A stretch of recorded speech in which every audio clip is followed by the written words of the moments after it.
அம்மா பாருங்கள், இங்கே ஒன்று இருக்கா பாருங்க, இங்கே ஃபுல்லாக அம்மா இருக்கா, இங்கே ஃபுல்லாக அம்மா இருக்கா பாருங்க, இங்கே ஒரு அம்மா இங்கே ஒரு அம்மா இருக்கா, அவ்வளோ அம்மா. இதை பாருங்கள், ஈ பறந்து போகுது.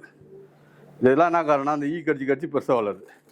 இது ஒன்றும் இல்லை. அதை பாருங்கள், அப்படியே நினைக்கிறேன் 5 நிமிஷம் 10 நிமிஷம் நினச்சா போதும், அந்த ஈயம் செத்துரும், அப்புறம் கூலிங் ஆகிடும். இதை நினச்சி விடுங்க. இதுக்கப்புறம் தீனியில் குளிச்சான தீனி கொடுங்க, படவை காப்பாற்றிடலாம். இந்த அம்மா காஞ்சி கொட்டிடும், அவ்வளோதான். இதை விட்டுட்டோம்னா தண்ணி வடிஞ்சிடும். தண்ணி வடிஞ்சிச்சுன்னா அதுக்கப்புறம் தான் அந்த அம்மா போய்கிட்டே நான் வச்சுருவேன். இந்த பாருங்கள், இந்த வடை கொட்டின்னு வருது, காஞ்சி போச்சு. இதுங்களாம் அப்படி இருக்காம தீனி வயிறார வாங்கியிருப்போம், ஃபுல்லாக தீனி இருக்குது. ஏது சில பேருக்கு தீனியை சாப்பிடாம ஆகிடும். என்ன காரணம்னா இதெல்லாம் நினைக்காதனால. இது காஞ்சிச்சு, இன்னும் ஒரு அடுத்த வாரத்துக்குள்ளே கண்டிப்பாக இந்த அம்மா சுத்தமாக போயிடும்.